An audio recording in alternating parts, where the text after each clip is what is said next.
اللہ کا ایک بندہ تھا، وہ بازار سے گزر رہا تھا، بلکہ اس کی رحمتیں بہانے ڈھونڈتی ہیں۔ ذرا دیکھیے منظر۔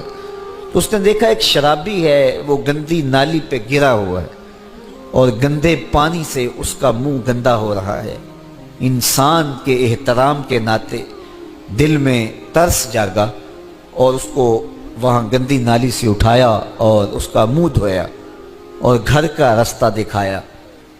خیر شام ہوئی، رات پڑی، جب پچھلا پہر ہوا تو وہ بزرگ جنہوں نے دن کو شرابی کا منہ دھویا تھا تو وہ مسجد میں تہجد پڑھنے کے لیے آئے تو کیا دیکھا کہ وہی شرابی جو دوپہر کو گندی نالی پہ دھت پڑا تھا آج اس بزرگ سے بھی پہلے مصلی پہ کھڑا ہو کے نماز پڑھ رہا ہے۔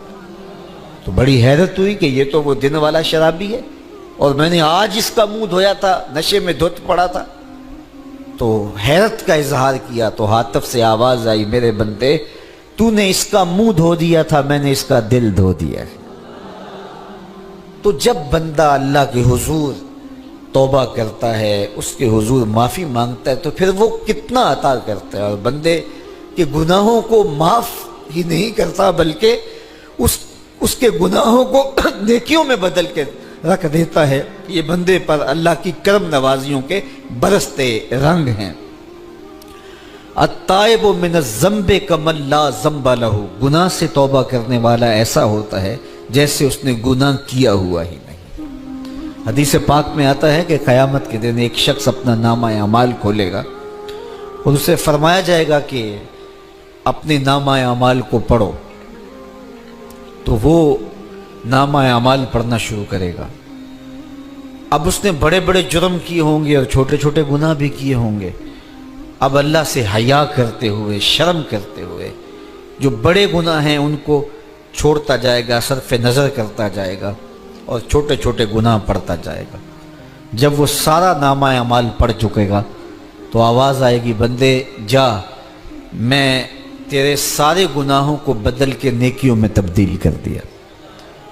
تو وہ کہے گا، اے اللہ ابھی تو میرے بڑے بڑے گناہ رہتے تھے جو میں نے ابھی پڑھے ہی نہیں۔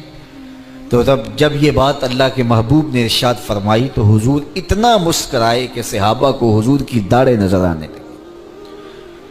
پہلے وہ کہہ رہا ہے کہ چھوٹے چھوٹے گناہ پڑھتا ہے اور بڑے چھوڑتا چلا جاتا ہے، اور جب یہ اسے پتا چلا کہ ان گناہوں کو بدل کے نیکیوں میں تبدیل کر دیا جائے گا تو وہ کہتا ہے ابھی تو بڑے بڑے گناہ میرے رہتے تھے۔ تو اللہ کی یہ کرم نوازیوں کے رنگ ہے کہ وہ گناہوں کو بدل کے نیکیوں میں تبدیل کر دیتا ہے، اور بندہ جتنا بڑا گناہ گار تھا جب سچے دل سے اس کے حضور توبہ کرنے کے لیے حاضر ہوتا ہے تو پھر اتنا ہی بڑا نیکوکار بن جاتا ہے۔ سیدنا عمر فاروق رضی اللہ تعالی عنہ کا زمانہ تھا، اور آپ جانتے ہیں وہ ہاتھ میں درہ رکھتے تھے اور گلیوں میں گشت کیا کرتے تھے رات کو۔ دن کو بھی آپ دیکھتے تو ایک شرابی تھا جو ہاتھ میں شراب کی بوتل لیے آ رہا تھا، اچانک گلی کا موڑ کاٹا تو آگے حضرت عمر آ رہے تھے، ایک دم ڈر گیا اور دل ہی دل میں کہا، اے اللہ حضرت عمر کے قہر سے بچا لے، ساری زندگی شراب نہیں پیوں گا۔ سچی توبہ کر دی اور جلدی سے وہ شراب کی بوتل بغل میں دبا لی۔ اتنے میں حضرت عمر بھی سر پہ پہنچ گئے اور کڑک کے کہا، گرج کے کہا کہ یہ تیرے پاس کیا ہے؟ تو تھی تو شراب۔ اب ڈرتے ہوئے اس نے کہا، حضور یہ سرکہ ہے۔ تو حضرت عمر فرمایا، نکالو۔ اب وہ تھر تھر کانپ رہے اور بغل سے وہ شراب کی بوتل نکالی۔ جب نکالا تو وہ شراب نہیں تھی، سرکہ بن چکا تھا۔ تو جو اللہ شراب کو سرکے میں بدل دینے پہ قادر ہے، وہ گناہوں کو نیکیوں میں بدل دیتا ہے۔ تو یہ ایک صورت دکھائی کہ دیکھو یہ شراب کو سرکے میں تبدیل کر دیا، تمہارے گناہ بھی نیکیوں میں تبدیل کر دیں گے۔ تم آؤ تو صحیح اس کی چوکھٹ پہ، تم ہاتھ تو پھیلاؤ۔ حضرت داتا گنج بخش علی حجویری علیہ رحمہ کشف المعجوب کے اندر لکھتے ہیں کہ جو فرمایا گیا کہ جس نے توبہ کی اللہ نے اس کی مغفرت کر دی، تو ایک بزرگ کا قول نقل کیا کہ جس کو اللہ نے بخشنا تھا اللہ نے اس کو توبہ کی توفیق دے دی۔ اس کو بلایا ہی اسے ہے جس نے مغفرت کرنی تھی۔ تو توبہ کی توفیق کا نصیب ہو جانا یہ اللہ کی خاص رحمتیں ہیں، اور توبہ کرنے والا اللہ کی خاص رحمتیں پاتا ہے۔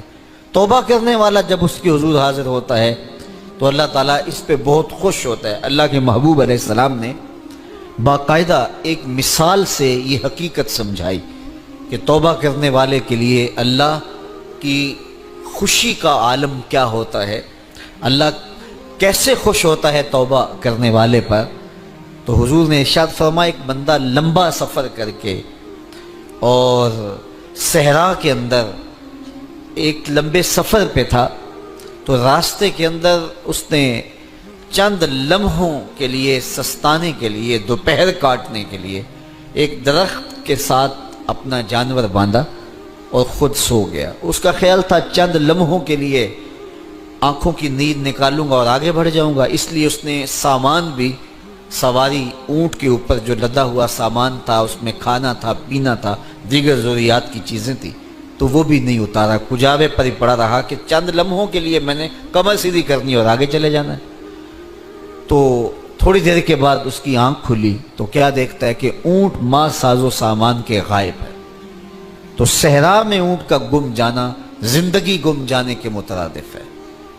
تا حد نظر نہ کوئی آبادی، نہ کوئی انسانی وجود، تو پھر زندگی نہیں موت کے منہ میں اپنے آپ کو دھکیل لینا ہے جنگل میں، اگر آپ کے پاس کچھ باقی نہیں بچتا ہے۔ تو اس نے دیکھا کہ سواری غائب ہے، سواری غائب ہے تو اس کے اوپر جو سامان تھا وہ بھی غائب ہے، تو وہ دائیں بائیں بھاگا دوڑا اس خیال سے کہ میں جو ہے وہ اپنی سواری کو تلاش کر لوں، لیکن سواری نہیں مل پائی۔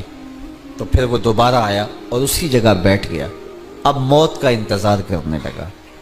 چونکہ صحرا میں سواری گم گئی اور میلوں تک انسانی آبادی ہی نہیں ہے، تو وہی پیاس سے ہلکان ہوا، بے چین ہوا، وہاں درخت کے ساتھ ٹیک لگا کے موت کا منتظر ہو کے بیٹھ جاتا ہے، اور یوں بیٹھے بیٹھے اس کی آنکھ لگ جاتی ہے۔ اچانک اس کی آنکھ کھلتی ہے تو کیا دیکھتا ہے کہ اونٹ ماں ساز و سامان کے پاس کھڑا ہے۔ تو اونٹ کا ملنا زندگی مل جانا تھا، تو وہ اتنا خوش ہوا کہ خوشی سے اس کی زبان بل کھا گئی۔ وہ کیا کسی نے کہا نا کہ جب بھی تیری قربت کے امکان نظر آئے ہم اتنے خوش ہوئے کہ پریشان نظر آئے۔ تو کہنا تو یہ تھا کہ اے اللہ تو میرا رب اور میں تیرا بندہ، لیکن وہ خوشیوں کے ہجوم میں درک گیا اور کیا کہتا ہے، اللہم انت عبدی وانا ربک، اے اللہ تو میرا رب، تو میرا بندہ اور میں تیرا رب۔ تو اس قدر وہ خوشیوں میں درک گیا کہ اس کو اپنی زبان پہ قابو اور کنٹرول نہ رہا۔ کسی کے آنے سے ایسے ہوش اڑے ساقی کے، شراب سیخ پہ ڈالی اور بوتل میں کباب۔ تو کہتا ہے اللہم انت عبدی وانا ربک، تو میرا بندہ اور میں تیرا رب۔ تو یہ اس کی زبان قابو میں نہ رہی اور وہ بل کھا گیا، خوشیوں کا ہجوم ایسا ہوا۔ تو اللہ کے محبوب نے یہ مثال بیان کرنے کے بعد ارشاد کیا، مجھے بتاؤ اس بندے کو کتنی خوشی ہوئی کہ زبان پہ قابو نہیں، جذبات پہ کنٹرول نہیں، کہنا کچھ ہے بول کچھ رہا ہے۔ تو صحابہ نے عرض کی حضور بہت خوشی ہے۔ تو فرمایا جس طرح یہ بندہ اونٹ کے ملنے پر واپس آنے پہ خوش ہوا، حتیٰ کہ خوشیوں کے ہجوم میں اس کی زبان بھی قابو میں نہیں رہی، یہ بتا رہا ہے خوشیوں کے وفور کا عالم اور مسرتوں اور جو ہے وہ خوشیوں کی کثرت کا عالم بتا رہا ہے۔ تو فرمایا یہ بڑا خوش ہوا جب کوئی بندہ پلٹ کے مالک کی دہلیز پہ آتا ہے، اللہ اس سے بھی زیادہ خوش ہوتا ہے کہ میرا بندہ میری چوکھٹ پہ آ گیا۔ تو پھر اللہ یہ نہیں دیکھتا کہ اس کے گناہ کتنے ہیں، سمندر کی جھاگ کے برابر بھی گناہ ہو تو معاف کر دیے جاتے ہیں، اس لیے کہ میرا بندہ پلٹ کے میری چوکھٹ پہ آیا ہے۔ تو توبہ اللہ کو محبوب ہے، اللہ کو مطلوب ہے، اللہ کو چاہیے کہ بندہ اس کے حضور آئے اور پھر اللہ جل شانہ اس کی مغفرت و بخشش فرما دیتا ہے۔ یہ موسم نور کے موسم ہے، عام دنوں میں بھی توبہ کرو، دن میں کرو یا رات کو کرو، کسی بھی مقام پہ توبہ کرو، اللہ معاف کر دینے والا ہے۔ لیکن یہ خاص ایام تو ایسے ہیں کہ اللہ کی رحمتیں بندوں کو معاف فرما دیتی ہیں، اور اگر کوئی توبہ کا جو ہے وہ دامن پکڑ کے آ جائے، اس کے حضور حاضر ہو جائے، تو پھر اللہ تعالیٰ جل شانہ بندوں کی خطائیں بھی معاف کرتا ہے اور ان کے گناہوں کو بدل کے نیکیوں میں تبدیل کر دیتا ہے۔ خوش نصیب ہیں وہ لوگ جو ان بابرکت ایام میں اپنی بخشش کا سامان کر لیتے ہیں، اور ان سے بڑا بدبخت بھی کوئی نہیں جو ان سہانے موسموں میں بھی پیاسے رہتے ہیں اور ان موسموں میں بھی ان کی بخشش و مغفرت نہیں ہو پاتی۔ رت سہانی ہو، موسم اچھا ہو، تو مجھے بتاؤ کہ جو اس موسم میں بھی اپنے آپ کو محروم رکھے تو اس سے بڑی بد نصیبی کیا ہوگی۔ اللہ کے محبوب علیہ السلام نے منبر کی تینوں سیڑھیوں پہ قدم رکھتے ہوئے آمین آمین پکارا، تو حضور علیہ السلام سے عرض کیا گیا یا رسول اللہ صلی اللہ علیہ وسلم، ہر سیڑھی پہ قدم رکھتے ہوئے آپ نے آمین کہا، تو آپ نے کس بات پہ آمین کہا؟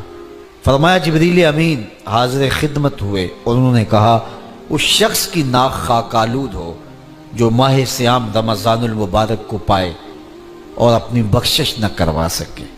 تو میں نے اس پہ آمین کہا کہ اتنا مقدس مہینہ نصیب ہو، اتنا سہانا موسم آئے اور وہ پھر جہاں کھڑا تھا وہی کا وہی کھڑا رہے۔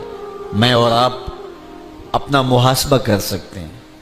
موسم رحمت اور فصل نور رمضان المبارک اپنا آدھا سفر طے کر چکا ہے، یہ مبارک مہینہ آدھا سفر اس کا بھی باقی ہے۔ تو میں اور آپ ذرا اپنے آپ کو اپنے ضمیر کی عدالت میں کھڑا کر کے اپنے آپ کو دیکھ کر کے دیکھیں، سوچیں کہ ہم نے ان 15 دنوں کے اندر کتنا سفر طے کیا۔ 29-30 شعبان کو ہم جہاں کھڑے تھے، کیا ہم آج بھی وہیں کھڑے ہیں یا ہمارا کچھ سفر بہتری کا ہوا ہے؟ اور اگر ہم وہیں کے وہیں کھڑے ہیں تو پھر ابھی وقت ہے ہم بقیہ 15 دنوں میں اللہ کی رضا جوئی کے لیے کوشاں ہو جائیں، ورنہ کتنی بڑی وعید ہے۔ جبریل دعا کر رہے ہیں اور اس پہ حضور آمین کہہ کے مہر لگا رہے ہیں، اس شخص کی ناک خاک آلود ہو جو ماہ صیام کو پائے اور اپنی بخشش نہ کروا سکے۔ مجھے اور آپ کو پتہ ہے کہ ہم کہاں کھڑے ہیں۔ بل الانسان علی نفسہ بصیرہ ولو القی معاذیرہ، انسان خود اپنے آپ کو جانتا ہے کہ میں کہاں کھڑا ہوں، وہ اپنے آپ کو خود دیکھتا ہے۔ ایک تو فیصلہ قیامت کے دن ہوگا، نامہ اعمال تولے جائیں گے اور نامہ اعمال کے تلنے کے بعد پتہ چلے گا نیکیاں کتنی ہیں اور برائیاں کتنی ہیں۔ لیکن ایک ہم اپنے ضمیر کے اندر ترازو گاڑ کر کے اپنے عمل تول سکتے ہیں اور ہمیں پتہ ہے ہم نے نیکیاں کتنی کی، ہمیں پتہ ہے ہم نے برائیاں کتنی کی۔ جو نیکیاں کی ان میں اللہ کی رضا کے لیے کتنی کی، لوگوں کے دکھاوے کے لیے کیا کیا، خواہش نفس کے لیے کیا کیا۔ لوگ اس کو نیکی سمجھتے رہے لیکن ہم تو سمجھتے ہیں وہ نیکی ہے کہ نہیں ہے۔ اس طرح جو برائیاں کی وہ تو برائیاں ہیں۔ تو میں اور آپ اپنے ضمیر کی عدالت میں ترازو گاڑ لیں اور اپنے اعمال کو ابھی تول لیں۔ فرمایا گیا حاسبو قبل ان تحاسبو، قبل اس سے کہ تمہارا حساب کیا جائے تم اپنا حساب پہلے ہی کر لو۔ تو اپنے اندر کی ستھرائی، اپنے اندر کی پاکیزگی